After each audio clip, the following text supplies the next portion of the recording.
व्याख्यानमालेच्या निमित्तानं आपण हा जो ज्ञानयज्ञ सुरू केलेला आहे आणि त्यामध्ये अगदी सातत्यही टिकलेलं आहे, त्याबद्दल त्याच्या संयोजकांना धन्यवाद देतो. आणि 14वं विश्व जे आज आपण गुंफीत आहोत त्यासंबंधी मला काही कॉन्ट्रीब्युशन करता येईल का? कारण स्वागत इतकं गरम झालेलं आहे की खरं तर आता देशासाठी मरायची गरज नाही, जगायची गरज आहे. एक परिस्थिती असते आणि त्या परिस्थितीमध्ये काही हिंसक कार्य सुद्धा करावं लागतं. परंतु हिंसा हा माणसाचा स्वभाव नाही. माणसाचा स्वभाव हा सुख आहे, शांती आहे, स्नेह आहे. तर आपण आता त्या अवस्थेमध्ये पोहोचलेले आहोत. भौगोलिक परिस्थितीनं, राजकीय परिस्थितीनं आणि आपल्या प्राकृतिक म्हणजे आपलं जे वय आहे की मला इथं सगळे 60च्या पुढचे दिसत आहेत. मला वाटत नाही येतो तुम्ही हातात तलवार घेऊन. तर असू द्या. या विषयाला सुरुवात करण्यापूर्वी पूर्ण पुरुष परमात्म्याचं स्मरण करतो. ओम पूर्णमदा पूर्णमिदं पूर्णात् पूर्णमुदच्यते पूर्णस्य पूर्णमादाय पूर्णमेवावशिष्यते. ओम शांती शांती शांती.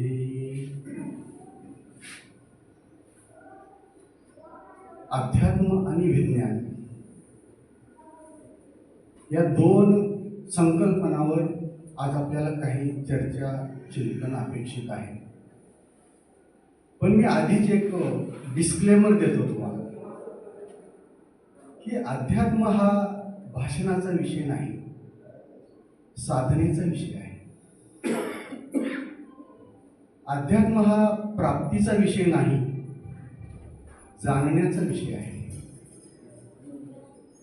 आणि ते जाणून थांबायचं नाही, जे जाणले ते जगायचे आहे. या जर 3 गोष्टी आधीच जर आपण लक्षात ठेवल्या तर यानंतरचा जो शब्द पसारा होणार आहे तो फक्त तुम्हाला अध्यात्माच्या दारापर्यंतच घेऊन जाईल. विषय मांडण्यापूर्वी किंवा मांडतानाच सुरुवातीला एक गोष्ट सांगतो. गोष्ट स्वर्गातली आहे, अर्थात ती काल्पनिक आहे, पण त्या गोष्टीला एक सार आहे. एकदा काय झालं, स्वर्गामध्ये श्रीकृष्ण आणि बुद्ध सकाळी सकाळी फिरायला गेले. त्यातील प्रत्येक घटना थोडंसं बारकाईने लक्ष देऊन ऐका. आणि मग समोरून मोहम्मद म्हणजे प्रेषित पैगंबर आणि जीसस समोरून येत होते. मग श्रीकृष्ण बुद्धाला म्हणाले, पाहिलं का, ते आहेत इस्लामचे संस्थापक मोहम्मद, आणि बाजूला जे दिसतात ना ते आहेत जीसस, ईसाई संप्रदायाचे संस्थापक. म्हणजे बरेच दिवस झालं आपण स्वर्गात राहतो पण यांची भेटच होत नाही. तर आज योग चांगला आहे, आपण त्यांना भेटूया, थोडंसं गप्पा गोष्टी करूया, चहा पाणी करूया. आणि मग श्रीकृष्ण जवळ गेले, त्यांना प्रणाम केला आणि म्हणाले की मी आपल्याविषयी खूप ऐकून होतो, आज प्रत्यक्ष भेटीचा योग आलेला आहे, तेव्हा आपण थोडासा वेळ द्यावा, आपण बसूया, चर्चा करूया. मोहम्मदांनी या दोघांकडे पाहिलं आणि झटक्यात म्हटलं, आम्ही काफिराशी चर्चा करीत नाही, युद्ध करतो.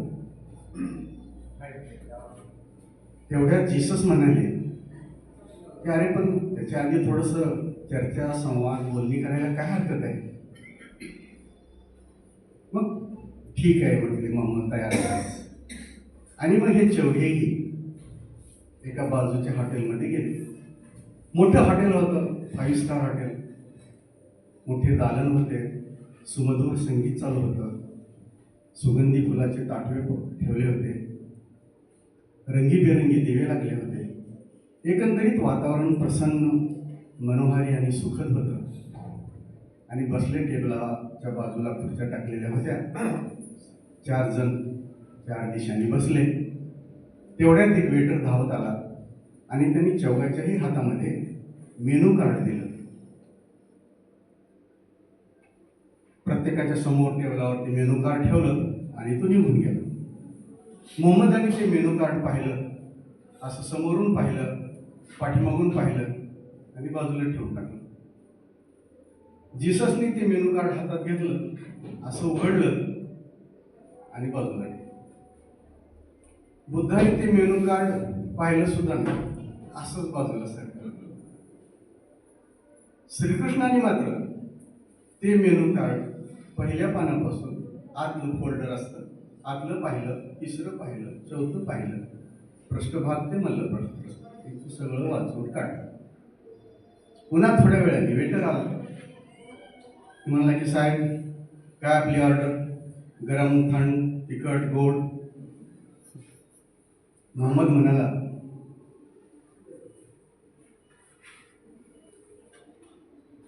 असं वर पाहिलं त्यांनी आणि म्हणाला, ते 72 भुरे कुठे आहेत? ज्यांना थोडासा धर्माचा अभ्यास आहे त्यांच्या लक्षात येईल. ते 72 भुरे कुठे? हुरे हा उर्दूतला शब्द आहे. हुरे म्हणजे अप्सरा समजा, सनातन परंपरेतील धारणेप्रमाणे, पौराणिक धारणेप्रमाणे. आणि इस्लाममध्ये अशी एक कल्पना आहे की इथं पुण्य केलं या पृथ्वीवर तर स्वर्गामध्ये त्याला बक्षीस म्हणून 72 अप्सरा किंवा हुरे मिळेल. तो वेटर म्हणाला, साहेब तो जो भाग आहे तो रात्री चालू असतो आणि ही दिवसाची वेळ आहे. मोहम्मद म्हणाला, नाही ते मला आताच पाहिजे. म्हणा, साहेब मी मालकाला विचारून सांगतो. मग तो पुन्हा जीससकडे गेला. जीसस बसला होता उदास, आकाशाकडे डोळे लावून, रडलेला चेहरा. मग वेटरने विचारलं, साहेब आपल्याला काय हवंय? तो म्हणाला, विष आणून दे, विष. वेटरलाही धक्का बसला. स्वर्गात आणि ते हॉटेलात तुम्ही विष मागतं काय? म्हणलं की साहेब आपल्याकडे हे मेनूमध्ये लिहिलेलं नाहीये. नाही म्हणजे मला पाहिजे. पण का? म्हणजे साहेब स्वर्गामध्ये विष पिलं तरी मरत नाही. ते काही असो, मला ते पाहिजे. पण कशासाठी? मी वैतागलोय. मी त्या पृथ्वीवर खूप लोकांना समजावून सांगितलं. त्याने काय केलं, मला खिळे ठोकले, भिंतीत लाकडावर चिरून मारलं. आता मला काही जगायची इच्छा नाही. आता मी मरू इच्छितो. मी मालकाला विचारून सांगतो. वेटरच होता. मग तो पुढं बुद्धाकडे गेला आणि म्हटलं की साहेब आपल्याला आपली ऑर्डर. बुद्ध म्हणाले, मला एक लांब शिडी आणून दे, ही जी इथून पृथ्वीपर्यंत जाईल. म्हणजे इतकी मोठी शिडी नसते साहेब आमच्याकडे, ते मला माहित नाही. मग तेवढ्यात कृष्ण म्हणाले, शिडी कशासाठी पाहिजे ते तरी सांगा. तेव्हा बुद्ध म्हणाले, पृथ्वीवर इतके लोक दुःखी आहेत आणि मी तर काय मौज मजा करू काय? नाही नाही, जोपर्यंत ते दुःखमुक्त होत नाही तोपर्यंत मी इथं काहीही मौजेची गोष्ट करणार नाही. अगदी अन्न पाणी सुद्धा येणार नाही. मला की साहेब मी मालकाला विचारून सांगतो तेवढी शिडी मिळू शकेल. पुन्हा कृष्णाकडे आला तो वेटर आणि विचारले की आपल्याला काय पाहिजे? कृष्ण म्हणाले, तुझा मेनू मी पूर्ण वाचला. तुझ्याकडे जे जे उपलब्ध आहे, गरम, थंड, कडू, गोड, मिठा, खट्टा, नट्टा, 56 भोग जे काही असतील ते सगळे एक एक डिश घेऊन ये. खुश झाला वेटरनाने उड्या मारली. ही कथा घडली असेल असं नाही. या कथेचं सार काय आहे? सार असा आहे की जीवनाशी तुम्ही अट घालू नका. जीवन जे उपलब्ध आहे ते पूर्णतेने जगा. हे झालं तर मी सुखी होईल, या पदावर गेलो तर मी सुखी होईल, हे प्राप्त झालं तर मी आनंदी होईल, माझ्या मुलांनी हे केलं तर मला सुख मिळेल. सगळं गलत आहे. जीवनानं जे जे तुम्हाला दिलेलं आहे ते सगळं स्वीकारा. त्यात काही सुधार करता येणं शक्य असेल तर जरूर करा. परंतु जीवनाला नाकारून कुणीही सृजन करू शकत नाही, कुणीही आनंदी राहू शकत नाही. नकार, निषेध, निंदा याच्यातून माणसाचा विकास होत नाही. तर हा या कथेचा सार आहे. आता पुढच्या विषयात म्हणजे जेव्हा आपण अध्यात्म आणि विज्ञान हे विषय कुठे सापडतात एकंदरीत मानवी जीवनाच्या किंवा एक सांस्कृतिक जीवनाच्या समाज व्यवस्थेमध्ये, आपण याचा जर शोध घेतला तर आधी आपण संपूर्ण सनातन संस्कृतीचा नकाशा समोर ठेवावा लागेल. आणि मग हे बिंदू कुठे सापडतात, हे विषय कुठे सापडतात ते पाहावं लागेल. हा नकाशा इतका सुंदर आहे आणि त्याचं जे वेगवेगळे प्रकार आहेत, त्या घटकाचे जे अनेक अंग आहेत ते मी थोडक्यात सांगतो तुम्हाला. सनातन, वैदिक, हिंदू किंवा भारतीय असं जर चारही शब्दाचा आपण समानार्थी युक्त शब्द घेऊया, फारसे त्याच्यामध्ये खोलात न जाता किंवा वाद निर्माण न करता, तर ही जी सनातन संस्कृती आहे किंवा एकंदरीत मानवी संस्कृतीचे दोन अंग असतात. एक असतं धर्म, दुसरं आहे जीवनशैली. धर्माचे दोन अंग, एक तत्वज्ञान, दुसरं उपासना. तत्वज्ञान दोन प्रकारचे, एक वैदिक, दुसरं अवैदिक.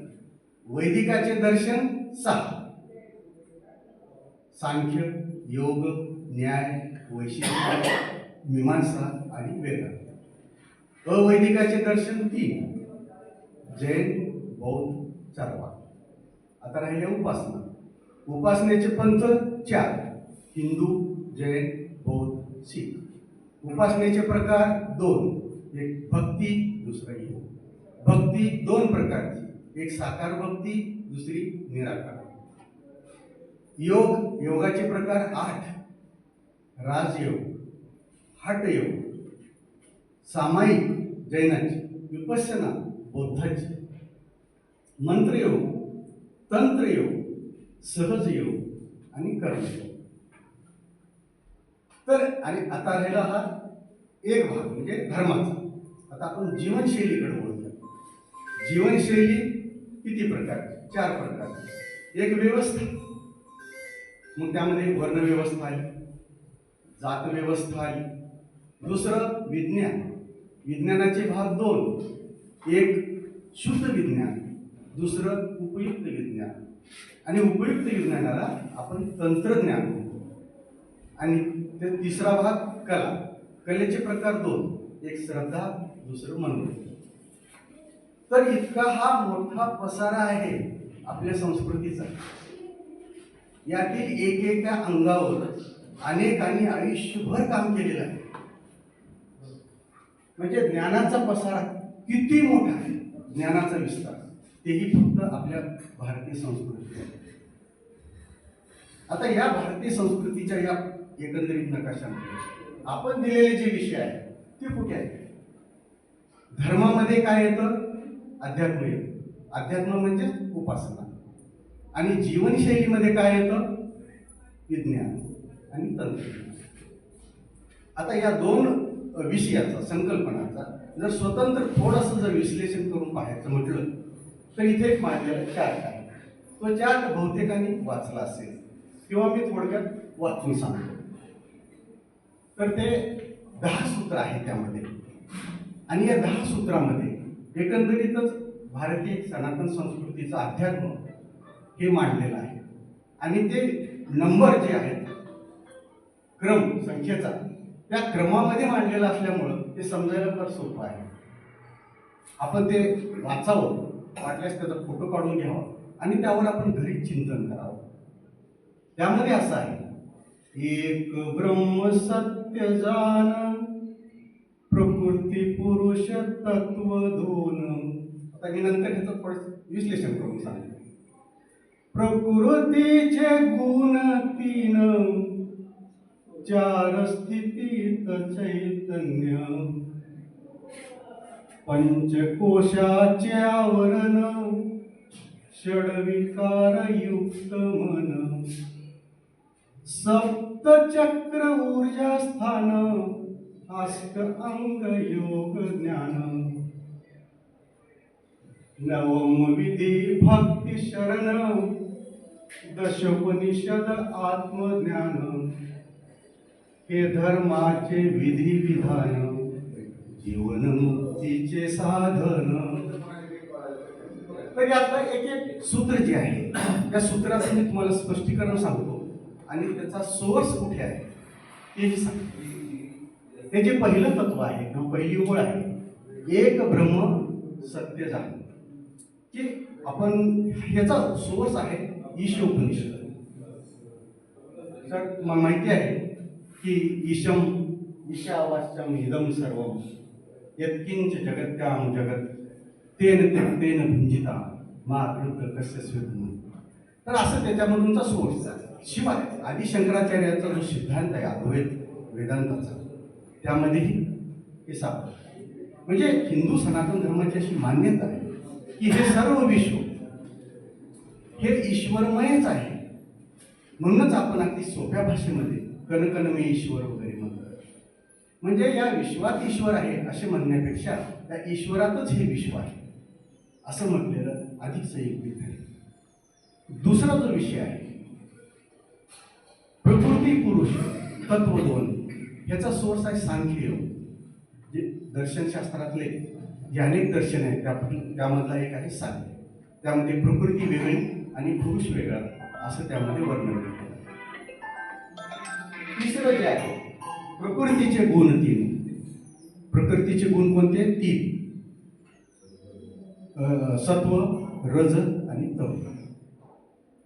ह्याचा सोर्स बऱ्याच ठिकाणी आलेला आहे. मुख्यतः ह्याच्यामध्ये भगवद्गीतेमध्ये त्याच्या सविस्तर वर्णन केलेलं आहे. पुढची ओळ आहे चार स्थितीचं चैतन्य. हे जे आहे मांडुक्य उपनिषदामध्ये आलेलं आहे.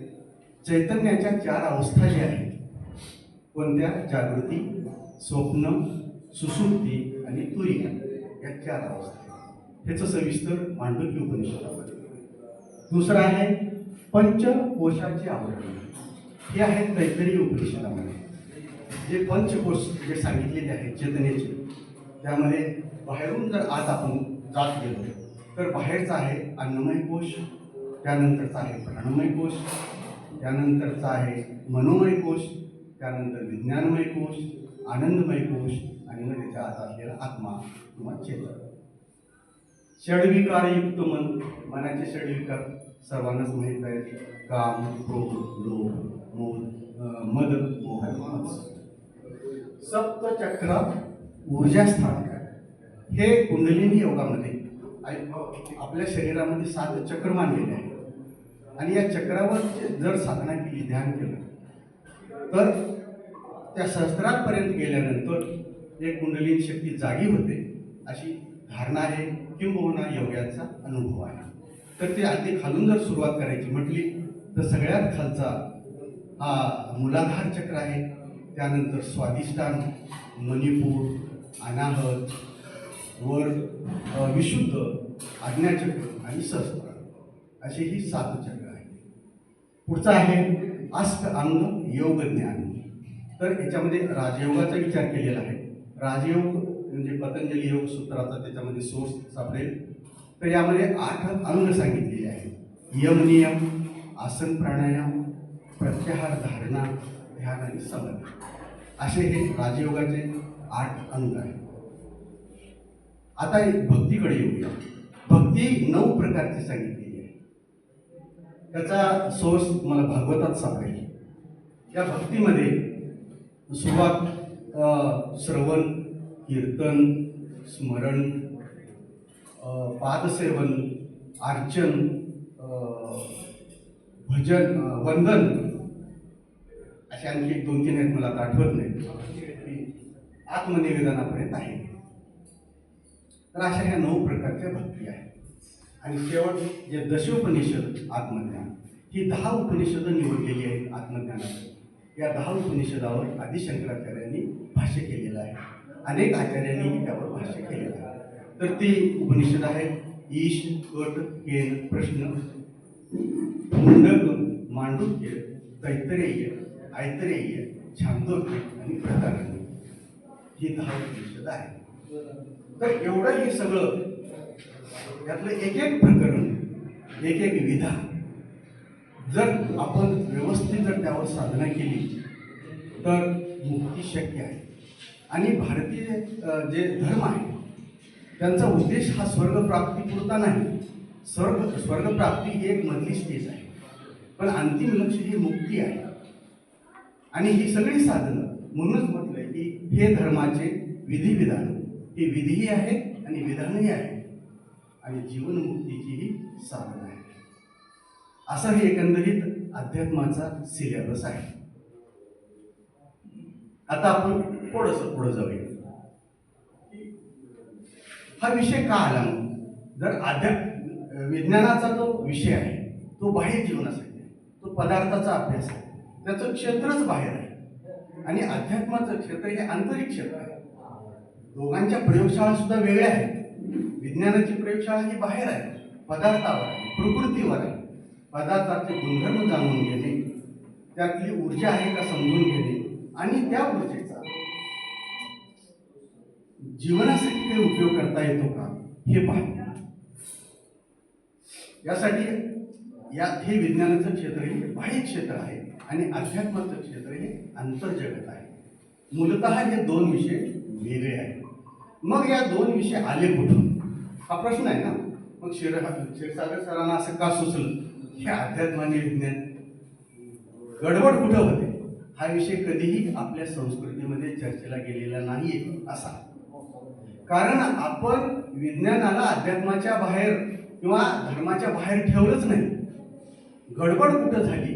धर्माचा अनुवाद रिलिजन असा झाला जेव्हा या देशामध्ये पाश्चात्य लोक आले आणि ब्रिटिशांनी अनुवाद करताना, भाषांतर करताना एक मोठी भयंकर चूक केली. ती अभ्यासकांनी केली, संविधानाने केली, कायद्यामध्ये केली. धर्म म्हणजे रिलिजन नव्हे. हे पुन्हा पुन्हा आम्ही सांगत राहिलो, परंतु या शहाण्या लोकांनी ऐकलं नाही आमचं. तेच गिरवीत गेले. कारण धर्माची संकल्पना ही पूर्णतः भिन्न आहे आणि रिलिजनची संकल्पना ही पूर्णतः भिन्न आहे. धर्म हा स्वातंत्र्य देणारा आहे, मुक्ती देणारा आहे. धर्म हा बहुदेववादी आहे, बहु उपासनावादी आहे. धर्म तुम्हाला स्वातंत्र्य देतो. रिलिजन तसं नाही. रिलिजन एक क्लोज्ड सर्किट आहे. रिलिजनचे वैशिष्ट्य 5. 1 गॉड, एकच देव, एक त्याचा प्रेषित, एक त्याचं शास्त्र म्हणजे कुराण असेल, बायबल असेल, एकच उपासनेची विधी, नमाज असेल, प्रेयर असेल, आणि एकच तीर्थक्षेत्र, ते मक्का असेल किंवा दुसरं कुठलं असेल, व्हॅटिकन असेल. हे तिथं बंधनी आहेत. म्हणजे ह्याच्या एवढ्याच त्यांचा सिलेबस आहे. ते बिलीवर आहे, आपण सीकर आहोत. आपल्यासाठी 1000 साधनं उपलब्ध आहेत आणि त्याही जर आपल्याला योग्य वाटल्या नाही तर आपण स्वतःचीही साधनं निर्मित करू शकतो. आपल्यासाठी अनेक देव आहेत श्रद्धेचे ठिकाणं, पण आपण आपला देवही निर्मित करू शकतो. इतकं स्वातंत्र्य या सनातन संस्कृतीने माणसाला दिलेलं आहे. म्हणून धर्म म्हणजे रिलिजन नाही. रिलिजनचं वैशिष्ट्य पुन्हा असं आहे, रिलिजनची कधीतरी सुरुवात होते ह्या काळाच्या प्रभावात. धर्माची कधी सुरुवात होत नाही. धर्म शाश्वत आहे. कधी सुरुवात झाला माहीत नाही, त्याचा कधी एंडही होणार नाही. परंतु रिलिजन हा कधीतरी, कोणता 2000 वर्षापूर्वी, कोणता 1300-1400 वर्षापूर्वी असं सुरू झालेला असतो. धर्मातही अनेक संप्रदाय आहेत, त्यांच्यातही अनेक संप्रदाय आहेत. पण इथं धर्माच्या संप्रदायामध्ये कधी युद्ध होत नाही, शैव आणि वैष्णवांनी कधी एकमेकावर हल्ले केले नाही. स्वाध्याय आणि पतंजलीवाल्यांनी कधी एकमेकावर हल्ले केले नाही. पण शिया आणि सुन्नीचे हल्ले होतात, कॅथॉलिक आणि प्रोटेस्टंटचे हल्ले होतात. एकमेकाच्या घरातच काय, कब्रस्थानात सुद्धा ते जाऊ देत नाही. आणि आम्हाला शिकवलं गेलं धर्म म्हणजे रिलिजन. एक वेगळी संकल्पना आमच्या डोक्यात घातली या शिक्षण व्यवस्थेनं, या सरकारनं, या संविधान बनवणाऱ्यानं आणि कायदे बनवणाऱ्यानं. तर ती आता आपण स्पष्ट समजून घेऊन डोक्यातून काढून टाकली. म्हणून मला असं वाटतंय की तो धर्म आणि अध्यात्म अशी तुलना करायची गरज नाही आणि आपण ती करूही नाही. शेवटी जाता जाता मी एवढंच सांगेन की वेळ मर्यादित आहे. आपण सगळे विद्वान लोक आहात, बोलवणारे डॉक्टर आहेत, ऐकणारे इंजिनियर आहेत, तर मोठे प्राध्यापक बसलेले आहेत,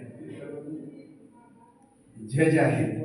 तेव्हा मी आधी काही त्याला स्पष्टीकरण करून सांगावाची गरज नाही. काही सूत्रात्मक मी मांडणी केली आणि काही बिंदूवर प्रकाश टाकला. एवढंच या ठिकाणी मला योग्य वाटलं. आपण मला बोलावलं, बोलण्याची संधी दिली, त्याबद्दल धन्यवाद देतो आणि इथं थांबलो.